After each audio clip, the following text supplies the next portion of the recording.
morning, everybody. Welcome to Law Seeko's Daily News Analysis for 26th May 2020. For today, the topics that we'll be covering are as follows. Battling for free speech. So, Madras High Court recently passed a judgment which has been very widely appreciated. We'll discuss about that. Secondly, the government of India has passed a policy on Kashmir.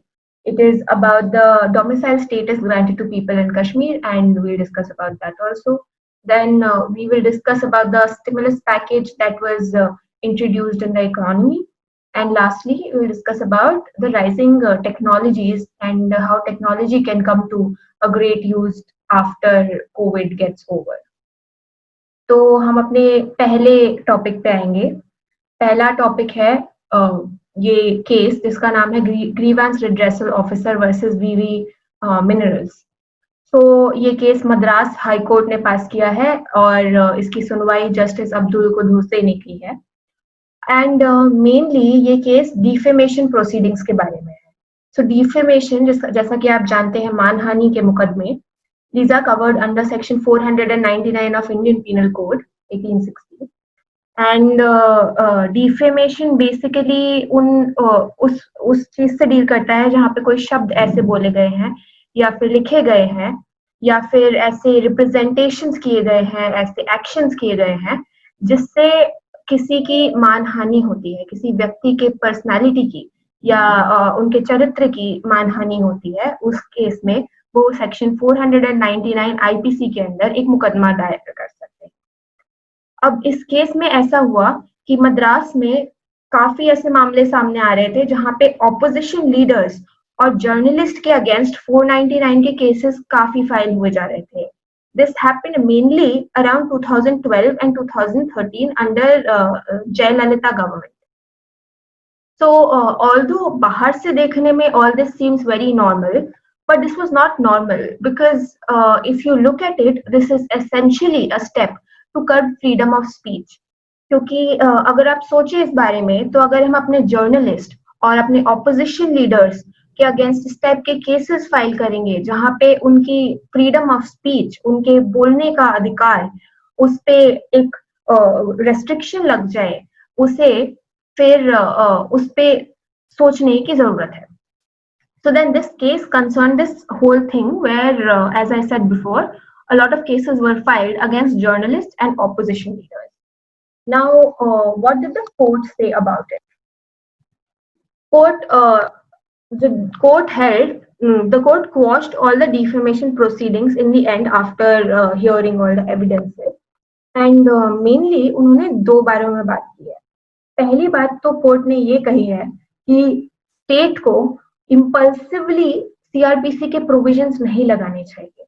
Her bar CrPC, जैसा कि आप जानते हैं code of criminal procedure, हर बार जैसे ही कोई व्यक्ति सामने आए और वो डिफेमेशन की प्रोसीडिंग फाइल कर दे, उससे पहले स्टेट को सोचना होगा कि इसके इफेक्ट्स क्या हो सकते हैं।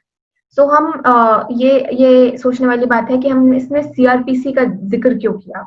तो CrPC section 199 of CrPC it says कि अगर आपको स्टेट के अगेंस्ट डिफेमेशन प्रोसीडिंग्स फाइल करनी है तो फिर आपको स्टेट की परमिशन भी चाहिए होगी। For example, if there is an officer working in a particular department of the government, for example agriculture, कृषि विभाग में कोई एक ऑफिसर है जिनके अगेंस्ट आपको डिफेमेशन की कंप्लेंट फाइल करनी है, तो फिर आपको परमिशन लेनी पड़ेगी स्टेट की। And which is the same thing that the court dealt with here. Court said कि स्टेट की परमिशन इस मामले में इसलिए लेनी पड़ती है कि जिससे स्टेट विचार करे कि डिफेमेशन की प्रोसीडिंग्स एक्चुअली यहाँ पे जरूरी है कि नहीं। स्टेट को कोर्ट से पहले इस बारे में विचार करना है। एंड इस केस में ऐसे कोई विचार हुए नहीं क्योंकि बहुत ही सारी डिफेमेशन प्रोसीडिंग्स फाइल हुई थी। इसीलिए कोर्ट ने कहा that state should think and it should not impulsively invoke the provisions. Because impulsively ऐसे प्रोविजंस इन्वोक करने से होगा क्या कि डेमोक्रेसी पे हमला होगा। And democracy, main element of democracy is freedom of speech. Article 19 of the Constitution guarantees everybody freedom of speech. And if our journalists and our opposition leaders, अगर उनकी ही freedom of speech को हम cartel करेंगे तो फिर democracy का properly चलना बहुत ही मुश्किल हो जाएगा। इसी बात को डील करते हुए कोर्ट ने ये जजमेंट पास किया है। And finally, in the end, court applied this Sullivan rule. So Sullivan rule ऐसा बोलता है कि डिफेमेशन में अगर किसी पब्लिक सर्वेंट के अगेंस्ट डिफेमेशन प्रोसीडिंग फाइल हुई है या फिर जर्नलिस्ट के अगेंस्ट प्रोसीडिंग फाइल हुई है, तो फिर ये प्रोसीडिंग तब तक फाइनलाइज नहीं होंगी जब तक ये प्रूव ना किया जाए कि एक मैलिस का एलिमेंट था उसमें। मैलिस यानी द्वेष। So unless there's an element of malice when defamation proceedings are filed against public servant and journalists, until then, such proceedings cannot proceed. And therefore, all these defamation proceedings were quashed by the court. Moving on to the next case. Now we'll discuss domicile rules for Jammu and Kashmir. So, as we all know, the government of India last year passed this law where the special status of Jammu and Kashmir was taken away and it was converted into a union territory. This law was passed on 5th of August 2019. Now, even after passing of that law, we all know that there are certain disputes. वहाँ पे lockdown India में, पूरे India में तो हमने अभी ही notice किया है कोविड-19 के बाद, लेकिन जम्मू एंड कश्मीर में ये बहुत पिछले साल से चल रहा है क्योंकि हालात ही कुछ ऐसे हो गए हैं। पर क्योंकि अभी तक मामला पूरी तरह से सुलझा नहीं है, a new law is passed by the government recently. This law is called Jammu and Kashmir Grant of Domicile Procedures Rules 2020. Now, what is this whole rule about? So, if you all have read Article 35A of the Constitution, पिछले साल जब Jammu and Kashmir का special status हटाया गया था, उस time पे इस आर्टिकल का बहुत जिक्र हुआ था। तो article 35A basically entitled permanent residents of Jammu and Kashmir to certain relaxations. उनको कुछ फायदे दिए गए थे जो दूसरे नागरिकों को देश के ये नहीं दिए जाते थे। ये फायदे खाली जम्मू एंड कश्मीर के परमानेंट रेजिडेंट्स को दिए जाते थे। अब ये फायदे थे क्या? For example, free education, reservation in government jobs, sole right to land ownership. And these are very big rights that are given to permanent residents of Jammu and Kashmir, and which is why they wanted special status. Because आप सोचिए इस बात को कि अगर बाहर से सब लोग आके फ्री एजुकेशन मांगने लगे जम्मू कश्मीर में, उनके लैंड पे कब्जा करने लगे, तो फिर वहाँ के जो ओरिजिनल रहने वाले लोग हैं, नागरिक हैं, उनको परेशानियां उत्पन्न होंगी। इसीलिए वो इस टाइटल से बहुत जुड़ाव रखते हैं। सो ये टाइटल आर्टिकल 35A में उन्हें ग्रांटेड था। Now what these new rules that were passed very recently this year state are that apart from these permanent residents, certain other people will also get the title of will also be rightful to these facilities like free education, reservation and government jobs. Now, who are those other people who will be entitled to these facilities? These are people who have worked or lived in state of Jammu and Kashmir for 15 years or who have studied in Jammu and Kashmir for the past 7 years. अब अगर आप इसके बारे में ध्यान से सोचें तो ना कि वो सिर्फ लोग जो स्टेट के ओरिजिनल नागरिक हैं, बल्कि वो लोग भी जो 15 साल तक उस स्टेट में रह चुके हैं या 7 साल तक वहां पढ़ाई कर चुके हैं, उन्हें भी ये सारे राइट्स मिलेंगे। इसीलिए this new rule has become so controversial because ultimately in the end if you look at it, this dilutes the rights of people of Jammu and Kashmir क्योंकि अब और लोग आ गए हैं who can claim these rights. Now, one of the major points that has been raised here is that in this category under the new rules, even those government employees, for example, IAS, PSUs employees, banks employees who have been living in the state for these many years are included. और कई लोगों का तो ऐसा कहना है कि in union government employees के लिए और उनके बच्चों के लिए ये सारे रूल्स बनाए गए हैं और उन्हें ये सारी फैसिलिटीज दी जा रही हैं. This shows that the state is biased. Now, this is just a perception and we should take perception as perception. Fact, हमें लॉ पता होनी चाहिए और हमें परसेप्शन पता होनी चाहिए. And perception is that it has been claimed that this has diluted the rights of people of Jammu and Kashmir. Now, as we all have seen कि पिछले एक साल से जम्मू एंड कश्मीर के लोग लॉकडाउन के अंदर हैं. उनके लीडर्स, बड़े बड़े लीडर्स जैसे कि उमर अब्दुल्ला भी लॉकडाउन के अंदर है. If they come out they don't have the freedom to speech. Media के राइट्स भी काफी हद तक वहां पे कर्टेल कर दिए गए हैं. पब्लिक मीटिंग्स में भी काफी लिमिटेशंस है. People can not go out and meet as frequently as openly as people can in the rest of the country. And इसीलिए आगे ऐसे इस तरह के बदलाव रूल्स में लाना वहां के लोगों को ज्यादा पसंद नहीं आता है. And however, a rule is a rule and we should take the rule as a rule. And yes, this is the law. Thirdly, the stimulus package that was introduced by the government in the beginning of this month. So there were a lot of things that were introduced in the stimulus package, and which was also necessary because the COVID-19 pandemic, the crisis that has been created by it, is hitting people very hard. So multiple things which were introduced, and it is necessary that every single element is examined, क्योंकि exam में कुछ भी पूछा जा सकता है जैसा कि आप सब जानते हैं, और ये सारे एलिमेंट्स को एग्जामिन करना भी बहुत जरूरी हो जाता है इसीलिए. So firstly, why the stimulus package was introduced? So इसके दो objectives हो सकते हैं. Firstly, कि COVID-19 क्राइसिस से ह्यूमन कैपिटल को बहुत लॉस्ट हो रहा है. लोग मर रहे हैं, लोगों को बीमारियां हो रही हैं, लोगों के जॉब खो रहे हैं. तो उस सब चीज से डील करने के लिए गवर्नमेंट को जरूरी था कि इकोनॉमी में थोड़े पैसे डालें, which is called stimulus package. Secondly, there was a need to create this crisis into an opportunity. Now, this turning crisis into an opportunity is a very famous statement given by Britain's ex-prime minister. आप लोगों ने नाम सुना होगा, इनका नाम था Winston Churchill. Winston Churchill used this statement called turning crisis into opportunity. And this whole stimulus package is based on turning crisis into opportunity.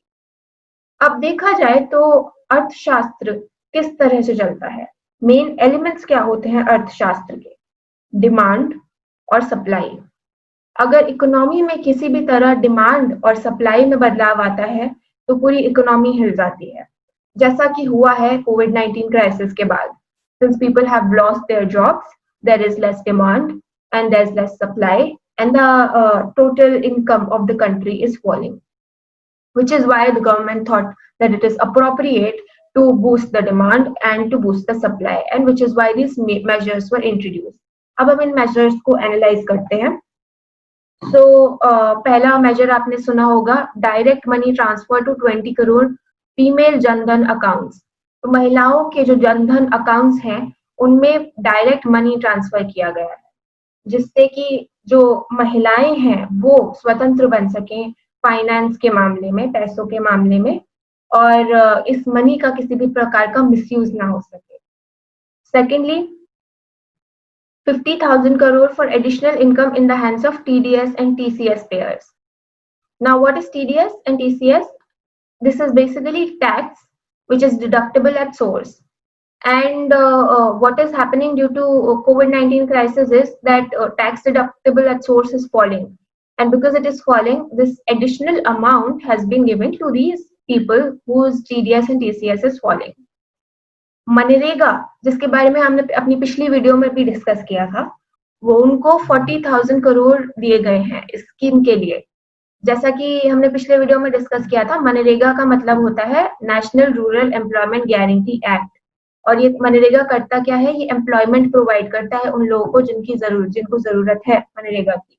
Now, what will happen if you add funds to MNREGA is that it will be able to provide more employment, which is always good. Then 30,000 crores were given to construction workers because these people are losing their jobs. Shutdown की वजह से कोई construction नहीं हो रहा है और इसीलिए ये सारा कैश देना कंस्ट्रक्शन वर्कर को बहुत ही जरूरी है. 17,800 crores were given to 12 crore farmers. Now, to keep farmers happy and satisfied is also very important for food security of the country. और अगर farm food लोग खाएंगे, they will stay healthy, and which is why it is necessary to keep the farmers healthy, economically, financially, and mentally. And 13,000 crores rupees were transferred to states to take care of all the ancillary provisions that are limited to states. On the supply side, however, the government declared agriculture and all related activities as essential activity because as you all must have seen, every activity stopped, but selling fruit products and selling vegetables in the market didn't stop. How could it stop? Because everybody needs to consume all these things every single day. And इसीलिए government ने शायद इन सारी activities को essential activity declare किया है और इनका काम रुका नहीं लॉकडाउन के बावजूद. The government prevented cash and liquidity crunch by announcing moratorium for all businesses for debt servicing obligations towards banks. Now, what is a moratorium? It is essential to know what moratorium is, especially जब आजकल हम देख रहे हैं कि bankruptcy इतनी बढ़ रही है, इकोनॉमी डाउन होने के कारण बैंक्रप्सी बढ़ रही है और मोरेटोरियम आ रहा है. Now, what is moratorium? Moratorium comes basically from IBC. Now, IBC is Bankruptcy Code of India. What it does is, अगर कोई बिजनेस अपने डेट पे नहीं कर पाता है तो उसको एक मोरेटोरियम पीरियड दिया जाता है अपने सारे डेट्स रिजॉल्व करने के लिए. और अगर उस मोरेटोरियम पीरियड तक वो अपने डेट्स रिजॉल्व नहीं कर पाता है तो उस बिजनेस को बेच दिया जाता है. सिंपल भाषा में अगर बोले तो गवर्नमेंट ने ये मोरेटोरियम का पीरियड बढ़ा के बिजनेसेस को और टाइम दिया है अपनी डेट्स रिजॉल्व करने के लिए, जिससे बिजनेसेस बंद कम हो. और ये इकोनॉमी के लिए अच्छा है क्योंकि अगर बिजनेसेस बंद होते रहे क्योंकि वो अपने डेट्स पे नहीं कर पाए तो फिर इकोनॉमी के लिए ये मुश्किल बात होगी. Thirdly, rupees 90,000 crore credit package for state electricity utilities to enable them to clear dues to private sector power producers. Now, ये point ऊपर वाले point से ही related है. Why? Because if you have read the news for the past 3-4 months, electricity companies were highly under debt. तो electricity companies के ऊपर बहुत कर्जा था और इस कर्जे के लिए उन्हें मोरेटोरियम दिया गया, लेकिन वो पे नहीं कर पा रहे हैं अपना कर्जा, जिसकी वजह से गवर्नमेंट ने उन्हें 90,000 करोड़ का क्रेडिट पैकेज दिया है. नाउ ये क्रेडिट पैकेज यूज करके इलेक्ट्रिसिटी कंपनीज अपना कर्जा चुका सकते हैं और ये भी अच्छा है हमारे लिए. क्यों? क्योंकि इलेक्ट्रिसिटी के बिना किसी का काम नहीं चल सकता. देश ठप हो जाएगा अगर इलेक्ट्रिसिटी कंपनीज का के कर्जों का ध्यान नहीं रखा गया. इलेक्ट्रिसिटी कंपनीज के बिजनेसेस को बेच देना एक आसान और कोई अच्छा सुयोग उपाय नहीं है, इसीलिए उनको क्रेडिट पैकेज देना बहुत ही जरूरी स्टेप जो गवर्नमेंट ने लिया है वो है. Lastly, liberalization in defense, agriculture and other public sectors. Now, this was also discussed by us in the last video. Defence sector में लिबरलाइजेशन हुआ है, उनको ज्यादा फ्रीडम मिली है अपने एक्ट करने की. एग्रीकल्चर सेक्टर में भी लिबरलाइजेशन हुआ है. एग्रीकल्चर प्रोड्यूस मार्केटिंग कमिटी के बाहर भी फार्मर्स को फ्रीडम मिली है कि वो अपने सामान को बेच पाए. और ये सारी चीजें, ये सारे ओवरऑल स्टेप्स होपफुली हमें एक बेटर इकोनॉमी की तरफ ले जाएंगे जब कोविड-19 खत्म होगा तो. Lastly, we have to discuss global data sharing. तो आजकल हम सब देख सकते हैं कि टेक्नोलॉजी का कितना प्रभाव आ रहा है हमारी इकोनॉमी के ऊपर, हमारी डेली जिंदगी के ऊपर. और टेक्नोलॉजी के बिना अपना जीवन यापन करना काफी मुश्किल हो रहा है. हालांकि यहाँ पे देखने वाली बात यह है कि पॉलिटिक्स में क्या रोल होता है डेटा शेयरिंग का and other technological instruments like internet and data sharing and etc. So firstly, what we should see is how everybody now these days is aware of these technological implications on our life. For example, आप किसी भी दूसरे व्यक्ति से बात कीजिए, हर किसी में गुस्सा है कि कैसे चाइना ने और डब्ल्यूएचओ यानी कि वर्ल्ड हेल्थ ऑर्गेनाइजेशन, डब्ल्यूएचओ ने पहले इस कोविड-19 के वायरस की इंफॉर्मेशन दुनिया को नहीं बताई। They could have informed everybody about it using technology, but they didn't, and which is why everybody is angry about it. Then we all know about these social media institutions, Facebook, Google, Amazon, and वो कैसे हमारा data use करके उसे हमें एक consumer बना लेते हैं. For example, I don't know if you all have seen, but अगर आप गूगल पे कोई एड खोलेंगे या गूगल पे किसी पेज पे जाएंगे, तुरंत ही आपके फेसबुक अकाउंट पे उसका एक एड डिस्प्ले आने लगेगा. और ये बहुत ही आवश्यक चीज है कि हम इस चीज को ऑब्जर्व करें, क्योंकि Google and Facebook are two different companies, but you do some activity on Google and it shows up on Facebook, which shows that your data जो आप कंज्यूम करते हैं उसको बेचा जाता है इन कंपनीज के बीच में. Data sharing is a very essential part of today's technological environment, and we need to be aware about it. And third main thing that we have seen how technology is emerging in today's time, is how China is using technology. Now, China और Wuhan में जहाँ पे कोविड-19 pandemic सबसे ज्यादा फैला था, वहाँ पे अब थोड़ा कम हो गया है. लेकिन एक चीज बहुत ही ऑब्जर्व करने वाली है कि उन्होंने अपने सारे नागरिकों के ऊपर सर्वेलेंस लगा रखी है. They track live locations of every single individual. हर नागरिक का डेटा गवर्नमेंट के पास है. गवर्नमेंट जानती है किसको कोविड-19 है, किसको कोविड-19 हो चुका है, किसको खांसी है, किसको जुकाम है, कौन पोटेंशियल विक्टिम है इस डिसीज का. And this is all enabled by technology. Now, some of us can raise privacy issue in this. We can say that government should not have data of every single individual. Privacy बहुत ही important concern है, इसलिए हमारे देश में इस तरह की surveillance नहीं होती. पर चाइना की अगर हिस्ट्री देखी जाए तो such type of surveillance is very normal, and which is why on 90 million people they have been tracking live locations, which is helping them in certain way. हमारे यहाँ भी this app called Arogya Setu app has been introduced, which has a tendency to track people's live locations, but it is not so widely shared, and therefore we cannot say that the government is putting a surveillance upon individuals. Now, post COVID-19, it is likely that the data sharing and other technological implications will be very highly used, and we should see how law deals with it. So there are certain laws which deals with it. There's Global Data Protection Regulation.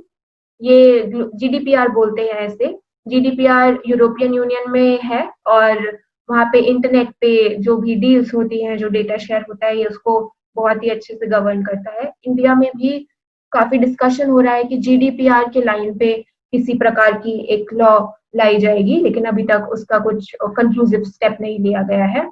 Then there's Cloud Act in US, which also deals with data sharing and businesses across internet, etc. Therefore, if we see, technology has become a very large role-playing instrument in today's times, and especially we have seen how COVID has affected all of us, and how technology and data sharing in this can play a very important role. Now, we need to see how data can be used for the benefit of humankind. So as we talked about before, China is to a certain extent using data to the benefit of humankind by tracking live locations of individuals. लेकिन इस article में ये suggest किया गया था कि individual data and large global data sets को separate किया जाए, यानी कि एक इंडिविजुअल व्यक्ति पे नजर रखने की जगह मे बी एक सेट ऑफ इंडिविजुअल्स पे नजर रखी जाए, जिससे प्राइवेसी का जो एलिमेंट है उसका भी उल्लंघन ना हो. It also suggested that extrapolate current human right framework to human rights in digital and biological domain. आजकल का जो हमारा human rights laws हैं, policies हैं, they don't deal with technology, and they should deal with technology because technology is becoming such an important part of everybody's life. Then the article also said that change in the current concept of privacy and cross-border flow of information should take place. ये भी सच ही है कि privacy का concept हमेशा evolve होते रहना चाहिए, क्योंकि प्राइवेसी एंड टेक्नोलॉजी बहुत ही इंट्रिकेटली रिलेटेड है, और जैसे जैसे टेक्नोलॉजी का इम्प्रूवमेंट होगा और वो अपने पैर फैलाएगी, प्राइवेसी का भी इवोल्यूशन और हमारी understanding of privacy should change. Impose data flow obligations on countries and tech giants in the large interest of mankind, and establish a baseline of global norms of data government. क्योंकि data पूरे विश्व, पूरे world में deal करने वाली चीज है, इसीलिए एक वर्ल्ड के लेवल पर ही डेटा गवर्नेंस की नॉर्म्स और गाइडलाइंस बनानी चाहिए, जिससे सारे देश साथ में मिलके किसी भी मुश्किल से लड़ सकें और इंटरनेट और टेक्नोलॉजी का यूज कर सकें. Thank you. That was all the news for today. Now, a quiz question. In which case of 2020 did Madras High Court quash multiple of defamation proceedings against media houses and opposition leaders? Your options are Arjun S. versus Ramakrishnan, Consumer Dispute Forum versus Girish Anand, Grievance Redressal Officer versus V.V. Giri, and Anand versus Income Tax, Commissioner of Income Tax. Thank you.